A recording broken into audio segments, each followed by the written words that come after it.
Bonjour à tous, je suis heureuse de vous retrouver ce matin pour ce temps de louange, ce temps où on va tourner nos yeux, nos cœurs, nos pensées vers Dieu, notre Dieu.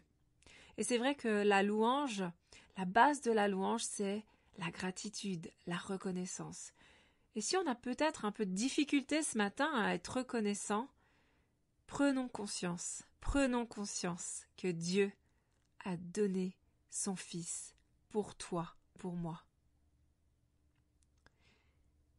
Dans cette vie que nous vivons aujourd'hui, cette vie trépidante, cette vie prenante, cette vie où on a peut-être beaucoup de sentiments, beaucoup de pensées, beaucoup de réflexions, recevons ce verset qui dit « Arrêtez, arrêtez, et sachez que je suis Dieu ».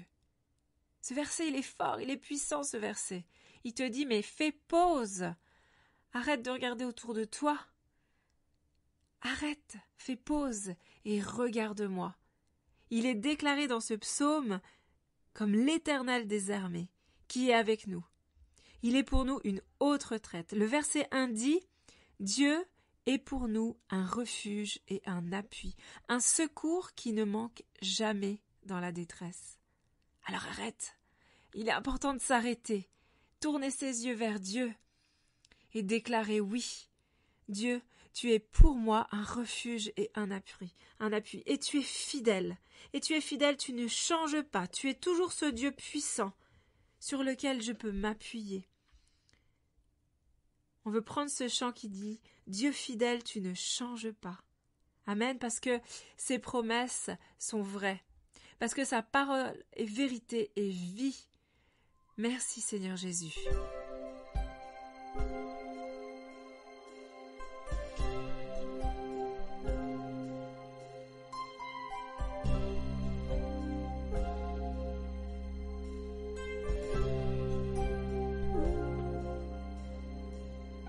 Dieu fidèle, tu ne changes pas. Éternel, mon rocher, ma paix. Dieu puissant, je m'appuie sur toi.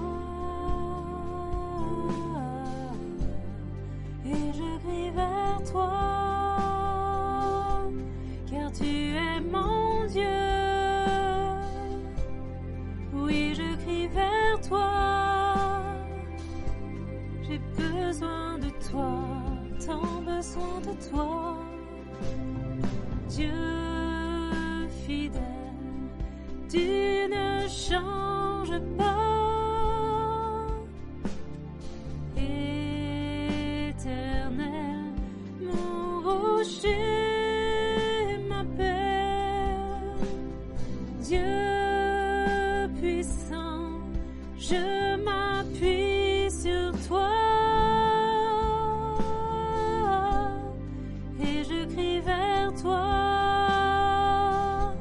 car tu es mon Dieu.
vers toi,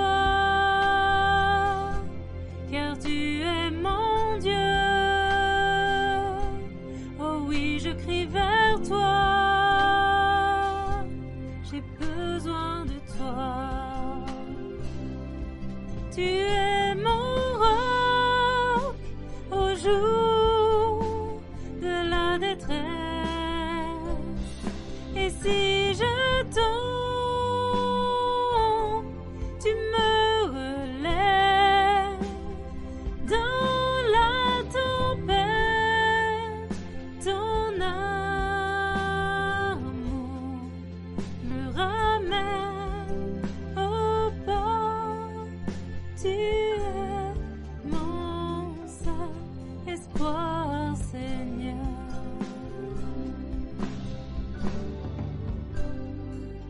Seigneur, je veux vraiment te remercier parce que oui, tu es fidèle, tu ne changes pas, tu n'es pas un homme pour mentir, tu n'es pas un être humain qui change d'avis, Seigneur Jésus. Tu es fidèle, fidèle dans ce que tu es, fidèle dans tes promesses. Tu nous aimes, tu as des plans de bonheur pour chacun d'entre nous et quel que soit le plan, tu as le moyen de le réaliser. Tu fais traverser les tempêtes, tu es avec nous. Et on te fait confiance. Merci parce que ta présence est toujours accessible. Et il s'agit juste de faire une pause. Merci parce que il y a un grand réconfort, une grande assurance dans ta présence et une sécurité dans ton amour. Sois cette lumière dans nos vies, dans nos cœurs.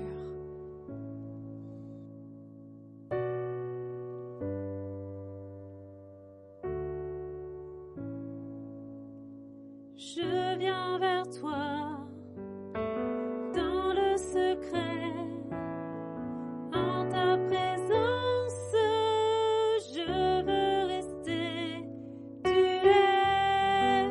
Tu seras toujours là. Tout contre toi. Je peux entendre ta voix, Seigneur. Tu seras toujours là. Ébloui devant toi, éternel.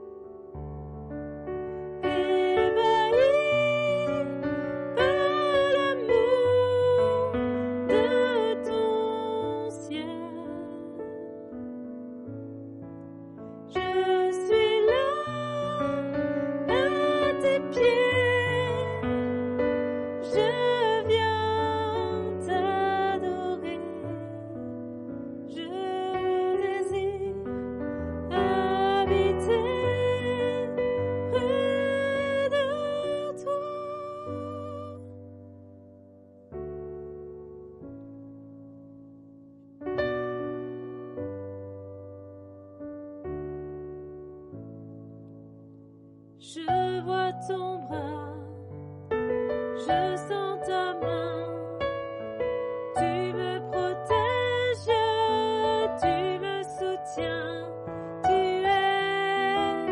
tu seras toujours là.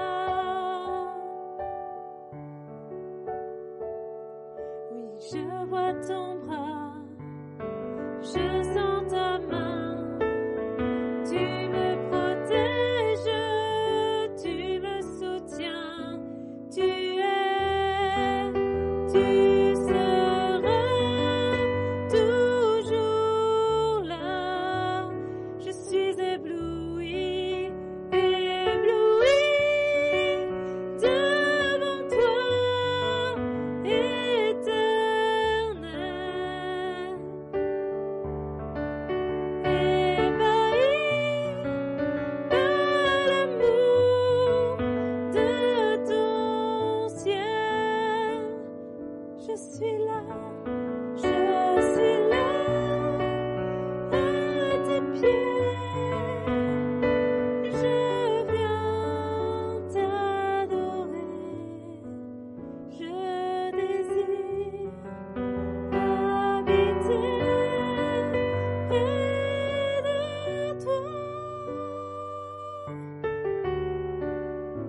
On va rentrer directement dans le message ce matin. Et j'aimerais débuter avec vous un tout nouveau thème, en tout cas durant tout ce mois de mars.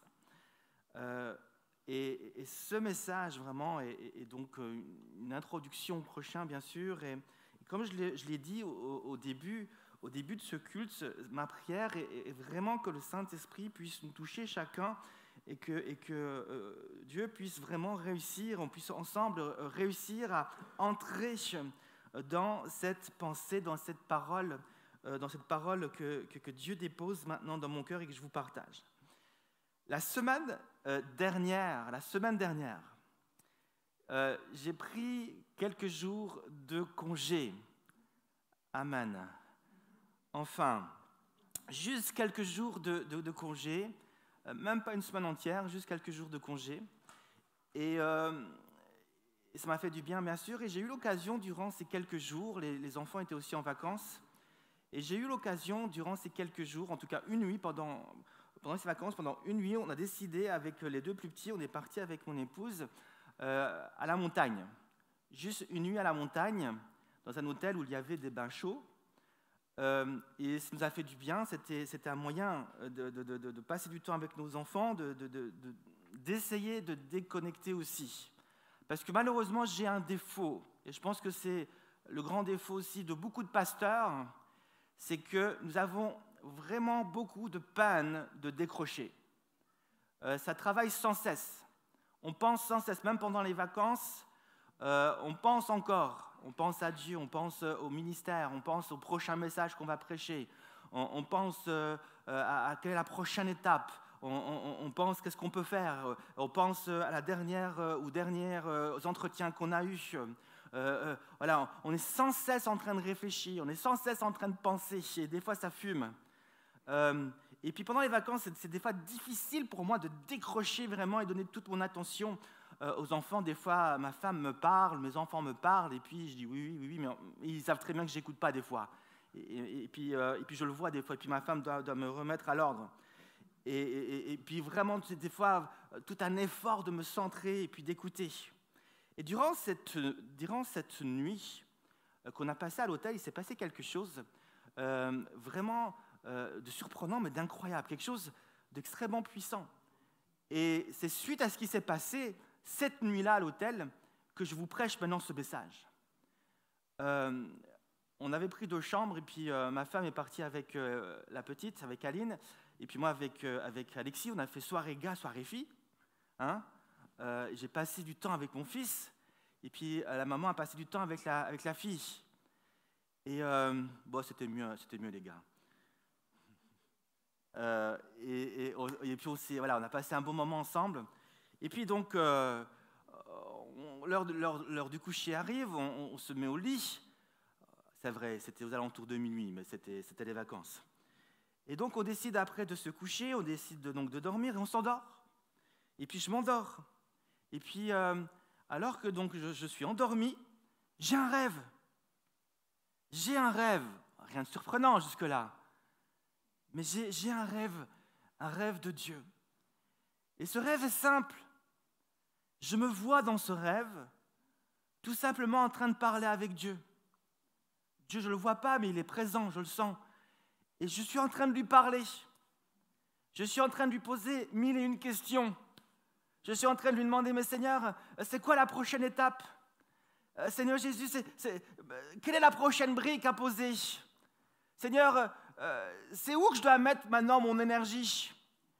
Seigneur, est-ce que c'est dans l'évangélisation ? Seigneur, est-ce que c'est dans la communion ? Seigneur, est-ce que c'est dans la prière, il faut continuer là ? Est-ce que c'est dans l'enseignement, la formation, le leadership ? Seigneur, j'ai besoin de savoir. Et je suis en train de poser 1001 questions, Seigneur. Et j'ai besoin de savoir dans mon rêve, alors que je parle à Dieu, Seigneur, quelle est la prochaine étape ? Qu'est-ce que je dois faire pour que l'Église avance et progresse ?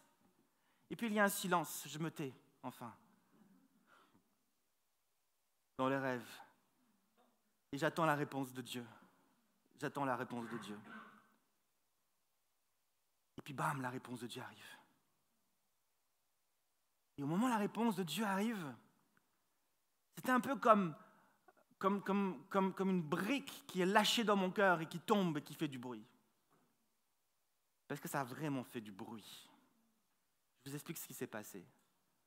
Pour une raison inconnue, dans la chambre à coucher, il y a à ce moment-là précis, au moment où la parole et la réponse de Dieu vient dans mon cœur, à ce moment-là précis, dont il n'y a pas eu de tremblement de terre, il y a eu tout simplement un objet, pour une raison complètement inconnue, qui était sur la table à chevet, qui est tombé par terre, et qui a fait un gros boom, et qui m'a réveillé.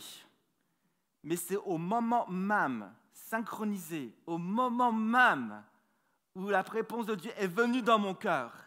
Et le bruit a été exactement au même moment. Et je me suis sorti du sommeil à cause de cela. Et puis je me lève et je vois ce qui se passe. Mais soudainement, je reprends mes esprits et j'ai compris ce qui s'est passé. J'ai la conviction que Dieu voulait appuyer et mettre en relief, faire un zoom, voulait toute mon attention sur cette parole précise qu'il venait de déposer dans mon cœur. Dans le livre du prophète Zacharie au chapitre 4, il est écrit ceci au verset 1, « L'ange qui parlait avec moi revint et il me réveilla comme un homme que l'on réveille de son sommeil. » C'est exactement ce qui se passait avec moi. Dieu m'avait réveillé de mon sommeil au moment où cette parole est venue dans mon cœur. Il y avait donc quelque chose de précis que Dieu désirait dire. Il y a donc quelque chose de précis que Dieu désirait dire à son Église. Et donc, voici donc la parole. Voici donc la parole. Et peut-être que vous vous demandez, quelle est cette parole que Dieu m'a donnée? Est-ce que Dieu m'a dit quelque chose au niveau de l'évangélisation? Est-ce que Dieu m'a dit quelque chose au niveau de la prière? Est-ce que Dieu m'a dit quelque chose au niveau de la formation, de l'enseignement, au niveau du leadership? Qu'est-ce que Dieu m'a dit?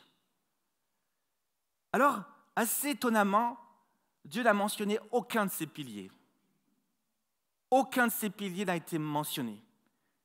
Dieu ne m'a pas parlé de l'évangélisation, de la formation, de leadership, de quoi que ce soit. Sa réponse fut autre. Voici la réponse que Dieu m'a donnée. C'est une phrase qui tient juste en 2 mots. Il m'a dit ceci. Au moment où cette réponse est venue, et ça fait du bruit dans mon cœur. Aime Dieu. Voilà la réponse qu'il m'a donnée. Aime Dieu. Et c'est comme si Dieu me disait, Michel, si tu veux faire du bruit autour de toi, un bruit qui va réveiller le monde, un bruit qui va réveiller les cœurs, un bruit qui va réveiller ta propre vie, si tu veux que l'église de Lausanne soit une église qui fait ce genre de bruit, qui réveille, aime Dieu. Et cela m'a ramené au premier des commandements et le plus important de tous les commandements que nous trouvons dans l'évangile, par exemple de Matthieu au chapitre 22, le verset 37, où il est dit « Tu aimeras le Seigneur ton Dieu de tout ton cœur, de toute ton âme et de toute ta pensée. » J'ai donc saisi cette pensée dans mon cœur. Et j'aimerais ce matin et durant tout ce mois de mars vous enseigner ce commandement d'aimer Dieu et aussi la suite, plus tard, son prochain, pour que nous puissions sans plus tarder mettre cela en pratique et qu'on puisse tous ensemble faire ce genre de bruit qui va réveiller les cœurs. Mais Dieu veut déjà réveiller nos propres cœurs. Et j'ai donné donc comme titre à ce message, à ce thème, « Quand on aime, tout devient possible ». Et le but que je poursuis vraiment au travers de ce thème est de vous montrer dans un premier temps que aimer Dieu et son prochain est le grand appel de tout enfant de Dieu. C'est le grand appel de l'Église. Avant d'évangéliser, avant de vivre la communion, avant d'enseigner, de former, avant d'exercer le leadership, avant d'entreprendre des projets, notre premier appel et le grand commandement que Dieu nous donne, c'est d'aimer Dieu de tout notre cœur, âme et pensée. Et dans un deuxième temps, j'aimerais vous montrer à partir de là que quand on aime, tout devient possible. Quand on aime, on enlève toute barrière à ce que Dieu pourrait faire dans notre propre vie, dans la vie des autres. Et on devient témoin du miracle de Dieu, de la puissance de Dieu. Quand on aime, il n'y a plus d'obstacle à l'accomplissement de la volonté de Dieu. Rien ici-bas sur terre et en haut dans le ciel ne peut résister à l'amour de Dieu manifesté par le Saint-Esprit. J'aimerais vraiment que vous puissiez réfléchir et méditer à cette pensée. Rien dans le ciel ni ici-bas sur terre ne peut résister à cet amour manifesté par le Saint-Esprit. J'aimerais donc maintenant poser 3 questions. 3 questions. Je vous ai donc rappelé ce premier commandement d'aimer Dieu de tout notre cœur, âme et pensée. Et à partir de là, on va poser 3 questions. Première question, des questions simples. Pourquoi devons-nous aimer Dieu? Deuxième question, que signifie aimer Dieu? Et troisième question, comment aimer Dieu? Et les réponses que je vais vous donner à ces différentes questions devraient nous aider à mettre en pratique ce grand commandement de l'aimer et de voir sa gloire se manifester. Alors, je réponds déjà maintenant en première partie à cette première question. Pourquoi devons-nous aimer Dieu? Pourquoi l'homme est-il appelé à aimer Dieu? Pourquoi est-ce le plus grand de tous les commandements que Dieu donne à l'homme? Pour une raison simple. Aimer Dieu est la voie par excellence qui nous garde en face du but. Aimer Dieu est la voie par excellence qui nous garde en face du but de Dieu pour notre vie. L'apôtre Paul, inspiré par l'Esprit de Dieu, a écrit dans 1 Corinthiens chapitre 12, au verset 31.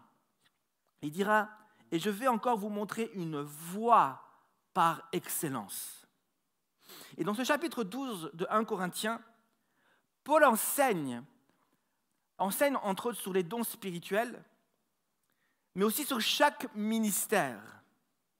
Et il enseigne que les dons spirituels et les ministères, et puis chacun a sa place dans le corps de Christ. Et il enseigne que tous ces dons spirituels, mais aussi les différents ministères dans l'Église, les différentes personnes dans l'Église, les enfants de Dieu dans l'Église, Dieu les a placés chacun à un endroit pour qu'ils soient un moyen de bénédiction pour l'Église, pour qu'ils puissent bénir l'Église et vraiment travailler à l'unité de l'Église. Et ton rôle ce matin est de bénir. Ton rôle en tant qu'enfant de Dieu est de bénir et d'unir, de travailler à l'unité. Quel que soit ton ministère et ton don, tu es appelé à bénir l'Église et à travailler à l'unité. Mais ensuite, Paul, à la fin du chapitre 12, dit « Je vais encore vous montrer une voie par excellence. » C'est-à-dire, je vais vous montrer encore un moyen par lequel nous pouvons être en bénédiction les uns pour les autres. Et ce moyen dépasse de loin tous les autres dons spirituels. C'est une voie par excellence. Quel est ce chemin, cette voie, ce don puissant qui dépasse tous les autres dons spirituels?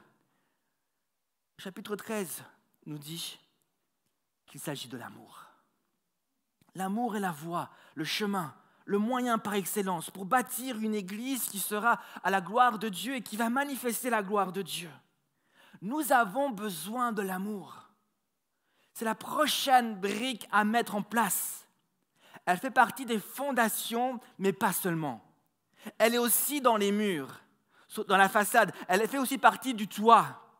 L'amour est appelé à remplir chaque partie de notre vie. Et chaque entreprise doit être empreinte d'amour. Que ce soit l'évangélisation, l'enseignement, quels que soient les projets, il doit y avoir l'amour. L'amour qui est à la base, l'amour de Dieu. Aimer est donc le meilleur moyen de rester en face du but pour notre vie et d'être ce canal de bénédiction pour les autres. Aimer Dieu est le meilleur moyen aussi de permettre à Dieu d'agir avec puissance dans notre propre vie, mais aussi dans la vie des autres. Et lorsque donc nous recherchons le don de l'amour, nous ne sommes pas seulement en train de rechercher un don en particulier, nous ne sommes pas seulement en train de rechercher la guérison divine, pour que les malades soient guéris, nous ne sommes pas seulement en train de chercher la sagesse pour résoudre les problèmes ou la connaissance pour connaître ce qui est dans le cœur de Dieu. Lorsque nous recherchons l'amour et lorsque l'amour remplit notre cœur, tous les dons sont à disposition dans notre cœur, prêts à se manifester selon les besoins de l'Église pour rendre gloire à Dieu. Et Paul a donc dit, recherchez les dons les meilleurs, et je vais encore vous montrer une voie par excellence.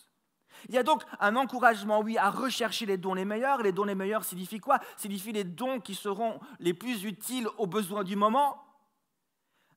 Mais cela ne doit pas être fait sans l'amour. Et en d'autres termes, quand tu aimes, tu es en train de poursuivre le but de Dieu. Mais quand tu n'es plus en train d'aimer, tu es en train de manquer le but et tu finis par t'assoupir spirituellement. Un sommeil spirituel finit par te toucher. En d'autres termes, le besoin, écoutez-moi bien, le besoin de vivre un réveil spirituel provient d'un manque d'amour et de notre désobéissance au grand commandement de Dieu. La clé donc pour vivre un réveil spirituel, c'est d'aimer Dieu. C'est d'aimer Dieu, c'est la clé. C'est la clé. Que se passe-t-il quand nous cessons d'aimer?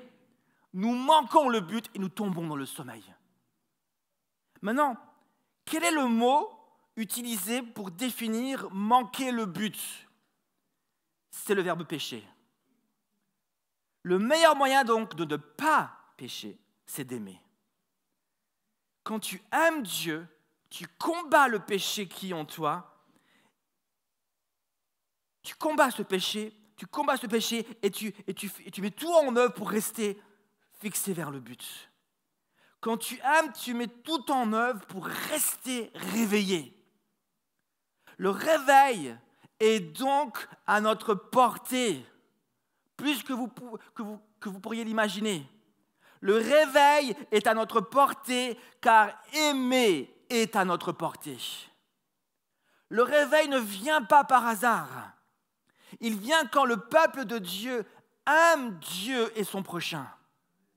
C'est pour ça que la Bible dit dans les Proverbes au chapitre 17, le verset 9, les Proverbes chapitre 17, le verset 9, « Celui qui couvre une faute cherche l'amour, et celui qui la rappelle dans ses discours divise les amis. » En d'autres termes, ce verset nous enseigne que celui qui poursuit l'amour n'est pas centré sur ce qui divise et éloigne de Dieu, mais au contraire, il cherche à unir et à bénir, afin que chacun soit dans la paix et que la gloire de Dieu se manifeste. Celui qui est dans l'amour s'éloigne de ce qui divise. Il s'éloigne du péché et de tout ce qui pourrait nous faire manquer le but. Il a en horreur le péché et il met tout en œuvre pour ne pas marcher sous ce chemin. L'apôtre Pierre reprendra cette pensée. Et il dira dans 1 Pierre, chapitre 4, le verset 8, il dira, 1 Pierre, chapitre 4, verset 8, il dira, « Avant tout, ayez les uns pour les autres une ardente charité, car la charité couvre une multitude de péchés. Un homme, une femme qui aime ne va pas pointer du doigt sans cesse le péché dans la vie de l'autre. Il ne va pas insister sur ce qui ne va pas sans cesse dans la vie de l'autre. Il ne va pas chercher, sans cesse un moyen pour abaisser l'autre, pour accuser l'autre, mais il va au contraire chercher un moyen pour valoriser l'autre, pour l'amener dans la présence de Dieu et qu'il puisse, lui, devant Dieu, régler son problème s'il le faut. Est-ce que Jésus a insisté sur ton péché jusqu'à te juger et te culpabiliser? Ou a-t-il cherché une solution pour te sauver? Un homme qui aime ne reste pas dans la colère, l'amertume, la vengeance. Il ne cherche pas à se faire justice lui-même. Il ne cherche pas à punir les autres. Il m'a fait du mal, je vais le faire punir, je vais le faire payer. La vengeance de Dieu va venir sur sa vie. Je vais aider Dieu à le venger. Il choisit plutôt d'aimer et donc de pardonner. Un homme qui aime marche sur la voie par excellence. Il marche, et quand je dis un homme, c'est aussi une femme, marche sur un chemin où une seule chose compte pour lui, plus que toute autre chose, que la volonté de Dieu s'accomplisse avec puissance. Pourquoi donc devons-nous aimer Dieu ? Nous devons l'aimer car une seule chose compte plus que toute autre chose. Que la volonté de Dieu s'accomplisse sur la terre et que le nom de Dieu soit glorifié dans nos vies et par nos vies. Et Jésus nous a montré l'exemple. Il a pris cette foi par excellence. Il nous a montré que quand on aime, tout devient possible. Quand on aime, la volonté de Dieu dans le ciel devient une chose accessible sur la terre. Quand on aime, on devient le canal de Dieu pour accomplir la volonté de Dieu. C'est-à-dire bénir le peuple et unir le peuple. Et j'aimerais déjà conclure ce message avec une dernière pensée très importante. C'est une pensée qui répond en partie à la question « Que signifie aimer Dieu ?» Vous savez vraiment ce que ça veut dire, aimer Dieu ? Quand la Bible nous enseigne que nous devons aimer Dieu, qu'est-ce que la Bible est en train de nous enseigner exactement ? Qu'est-ce que Dieu attend de moi quand il dit « Tu aimeras le Seigneur ton Dieu de tout ton cœur, ton âme et ta pensée » ? Dans la langue française, qui est une belle langue, il existe malheureusement un seul verbe pour exprimer notre amour. C'est le verbe aimer. Aimer.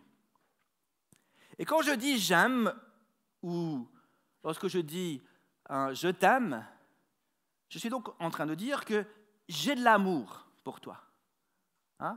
J'aime. J'ai de l'amour pour ceci, j'ai de l'amour pour toi. Hein? Vous êtes d'accord avec moi jusque-là ? C'est pas compliqué. Mais qu'est-ce que cela veut dire exactement ? J'ai de l'amour. De quel amour on parle ici ? C'est ça la question. De quel amour nous sommes en train de parler ? Est-ce que par exemple aimer le football, ou le football comme on dit ici je pense ? Est-ce que aimer le football a la même valeur que aimer sa femme ou son mari ? Est-ce que aimer un bon repas a la même valeur que aimer ses enfants ? Nous disons « j'aime Dieu », mais nous disons aussi « j'aime la soupe ». Est-ce que notre amour pour Dieu a la même valeur que notre amour pour la soupe ?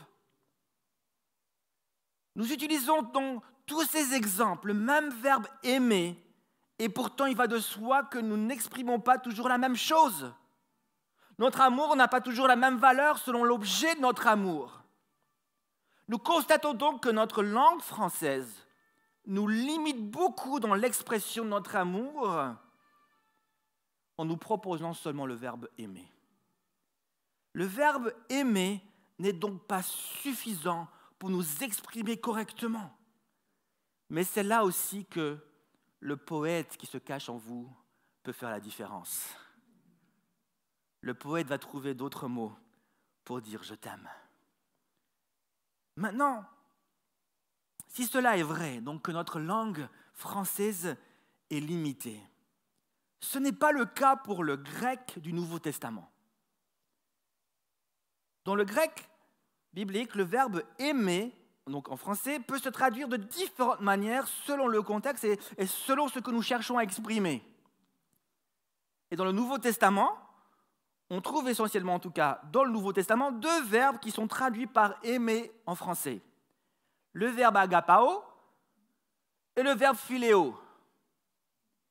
Mais il existe d'autres mots en grec qui ne sont pas forcément dans la Bible, mais qui veulent aussi dire « aimer ».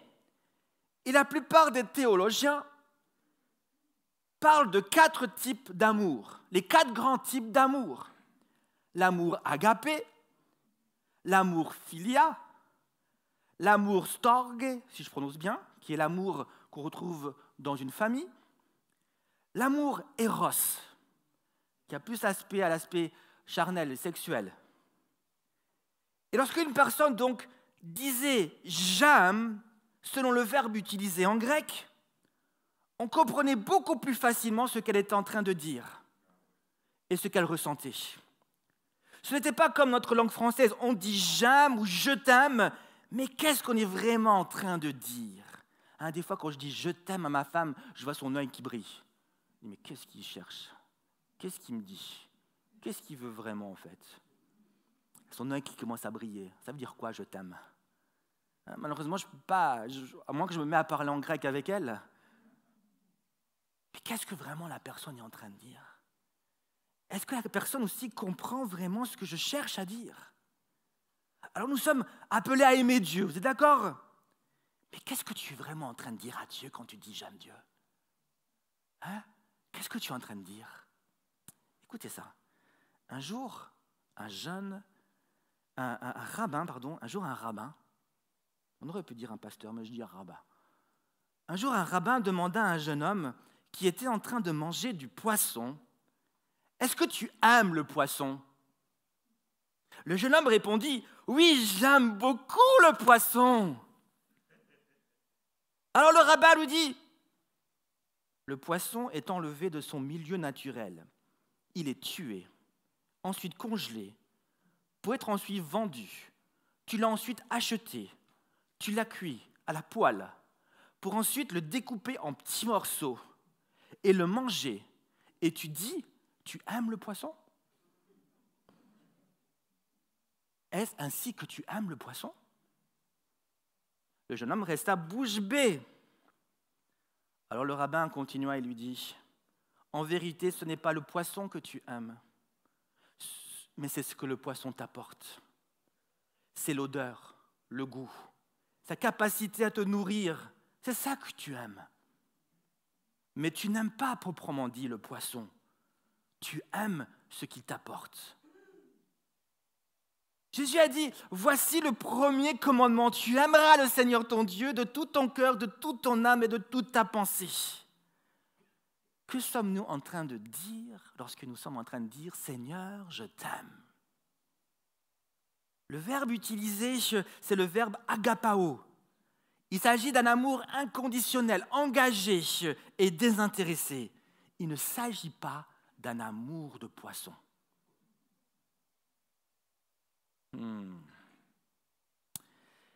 Est-ce que quelqu'un ici désire traiter Dieu comme un poisson ? Un bon poisson à manger. Mais combien de fois pourtant nous avons dit à Dieu « je t'aime » et au fond de notre cœur, c'était un amour de poisson.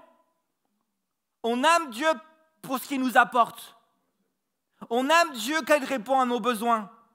On aime Dieu parce que sa présence nous fait du bien. Mais est-ce que nous aimons Dieu parce que juste il est Dieu et parce qu'il est digne d'être loué et adoré ? Est-ce que tu aimes encore Dieu s'il n'exauce pas ta prière ? Est-ce que tu aimes encore Dieu si sa présence semble loin de toi ? Est-ce que tu aimes encore Dieu si les choses ne se passent pas comme toi tu l'as décidé ? Est-ce que tu vas continuer de l'aimer ? Mes amis, ce n'est pas le sens du verbe utilisé dans ce commandement, un amour de poisson. L'amour de Dieu est un amour agapé. Et on le retrouve dans 1 Corinthiens chapitre 13. Et nous avons la plus belle de toutes les définitions dans 1 Corinthiens 13, les versets 4 à 7. Et je voudrais terminer par cette définition, par ces quelques versets. Et dimanche prochain, on va plus approfondir ces différentes définitions de l'amour. Et nous verrons que si l'amour agapé est important, l'amour philia est aussi très important. 1 Corinthiens 13, voici ce que la Bible nous dit de l'amour agapé.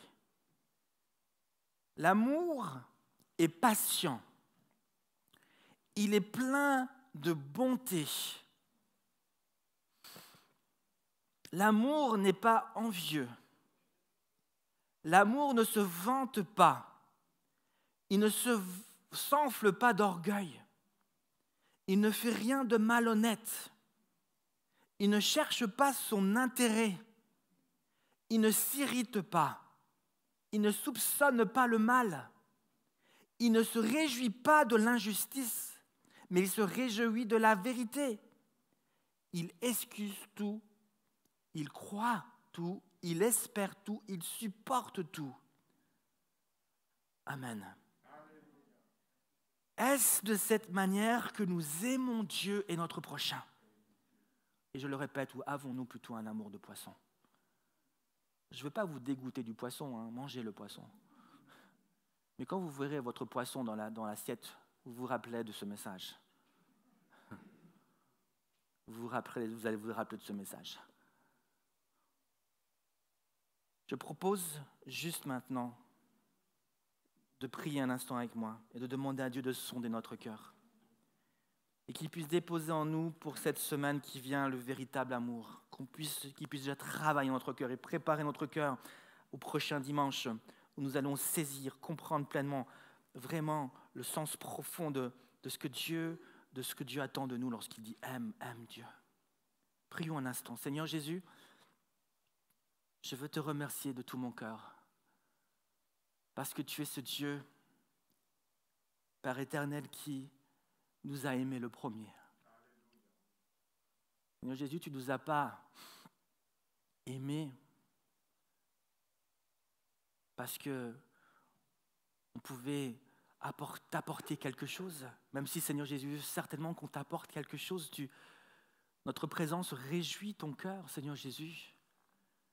Mais tu es venu vers nous parce que tu nous aimes tout simplement, tu nous aimes en tant que personne.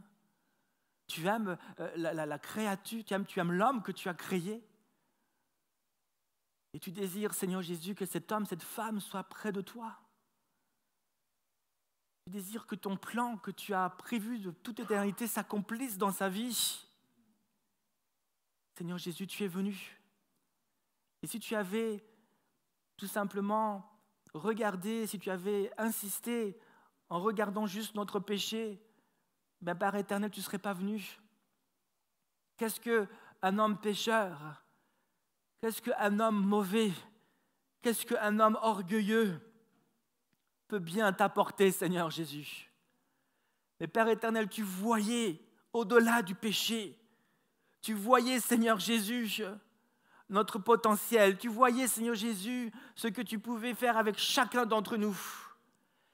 Et Seigneur Jésus, cela t'a poussé à aller au-delà des limites du péché pour, Seigneur Jésus, nous toucher là, Père éternel, où tu voulais opérer un changement. Père éternel, nous te sommes à jamais reconnaissants. Et tu nous demandes, Seigneur Jésus, de t'aimer et d'aimer notre prochain aussi de la même manière. Alors, Seigneur Jésus, tu vas nous aider. Tu vas, Seigneur Jésus, durant ce mois de mars, venir bouleverser nos cœurs, toucher nos cœurs, Seigneur Jésus. Parce qu'il ne peut pas y avoir de réveil spirituel sans un peuple qui est plein d'amour pour toi et pour son prochain. Seigneur Jésus, viens nous révéler puissamment, profondément, le sens de l'amour. Oh Jésus, Saint-Esprit, nous voulons regarder à toi. Le monde vit l'amour selon un certain modèle, mais notre modèle, Seigneur Jésus, c'est toi. C'est toi notre modèle, toi qui es mort à la croix. Tu nous as montré comment aimer. Tu nous as montré comment aimer le Père et comment aimer son prochain. Merci Jésus. Merci Seigneur Jésus. Père éternel, je prie pour que cet amour vienne au milieu de nous, dans notre cœur personnellement, mais dans notre Église, qu'il vienne dans nos couples, Seigneur Jésus, dans les familles, qu'il bouleverse et qu'il nous réveille.